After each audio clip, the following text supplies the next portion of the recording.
Hello students, today we'll start with a new chapter, that is cell.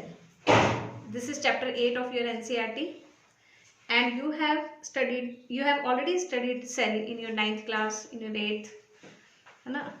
Now we'll start cell in detail. So first of all, some definitions are there. What is cytology? Cyto means cell, logy means study. So cytology is the study of cell structure, formation and composition. Cytology is the study of cell structure, formation and composition. Cell is the smallest structural and functional unit of the living organism. So cell is the smallest structural and functional unit of life or living organism. So cell is the smallest protoplasmic unit. Cell is also the unit of heredity. Why we call cell as a unit of heredity? Because sperm and egg, sperm and ova both are cell and they are regarded as unit of heredity. Cell is the smallest unit of disease. It is the smallest unit of disease, means it is the carrier of disease. Any structure less than a cell does not ensure independent existence. Any structure which is less than a cell means a cell organelle, the part of the cell, does not have independent existence. Robert Hooke in 1665 cut a slice of cord tissue and observed it under the microscope. He observed empty chambers arranged in a honeycomb-like structure. So he named these empty chambers as cellulae. Cellulae is a Greek word and cellulae means empty.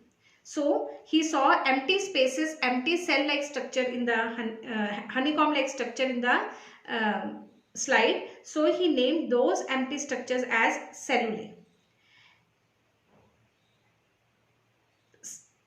Cellulae means dead and non-motile, which is empty. But you all know that cell is not empty. It is filled with cytoplasm, nucleus and many cell organelles. It has cell membrane. Many cells have cell wall also. So cell is not empty. So why we use this term cell? Because this is a very simple term and this is used till now. The work of Robert Hooke was published in a book called Micrographia. Work of Robert Hooke was published in a book called Micrographia. Next came Anton von Leeuwenhoek. In 1674, Anton von Leeuwenhoek was the first to observe a living and motile cell using his self-designed microscope. So first living cell was seen by Anton von Leeuwenhoek and first dead cell was seen by Robert Hooke. Robert Brown. This scientist is credited with the discovery of nucleus. In 1831, he was the first to observe nucleus in the orchid root tip cell. Orchid is an ornamental plant. It has beautiful flowers. So he observed nucleus in the orchid root tip cell. Dujardin discovered the living semi-fluid substance of the cell. The cytoplasm, the protoplasm present inside the cell, that is known as living semi-fluid substance, and he named it as sarcode. Dujardin discovered the living semi-fluid substance of cells which was named sarcode.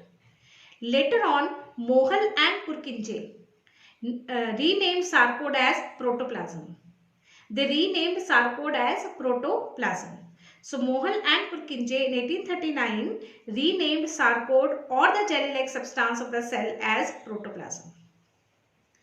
So you can remember like this, P for Purkinje and P for protoplasm. So who coined the term protoplasm? Answer is Purkinje. Who coined the term sarcode? Dujardin. Next in your NCERT, two names of the scientists are given, Schildin and Schwann. Schildin was a German botanist. He was a botanist and he used to study plants. He observed that every plant is made up of cell. So he gave a theory that every living plant is made up of a cell. Schwann was a British zoologist and he explained that every living animal is made up of cell. So Schildin and Schwann combined their theory and gave them a gave them a shape of cell theory. They stated that every living organism is made up of cell. Sheldon said that every plant is made up of cell. Schwann said that every animal is made up of cell. They came together and they gave a statement called cell theory, in which they stated that every living organism is made up of cell. But this cell theory was incomplete. This was completed by a scientist called Rudolf Virchow. Rudolf Virchow gave a statement called omnis cellula e cellula. Rudolf Virchow gave a statement omnis cellula e cellula, means every cell comes from pre-existing cell. Every new cell comes from pre-existing cell. So this completed the cell theory. So cell theory has main 2 points. One, every living organism is made up of cell, and second, each new cell comes from the pre-existing cell. So Sheldon in 1838, he was a German botanist who said that plant tissues are made up of cell. Schwann in 1839, he was a British zoologist. He explained that animal tissues are made up of cells. So Sheldon and Schwann proposed a cell theory which was given a final shape by Rudolf Virchow. Rudolf Virchow, he gave the cell lineage theory, that is omnis cellula e cellula. That is, each new cell arises from pre-existing cell. Now postulates of cell theory. What are the postulates of cell theory? In NCERT only 2 postulates are given. Number 1, that every living organism is made up of cell, and second, every new cell comes from pre-existing cell.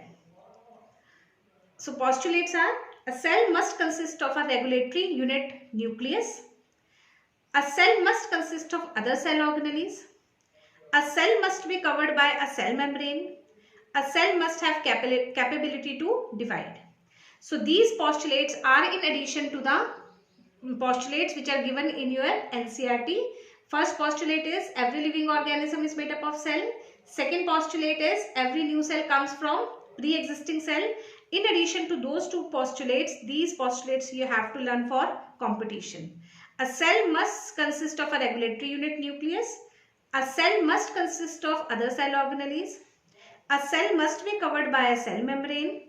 A cell must have capability to divide. Now, you have studied cell theory. What are the exceptions to cell theory? Biology is a science of exception. We have just now discussed that every living organism is made up of cell. But there is exception for this, and that is viruses.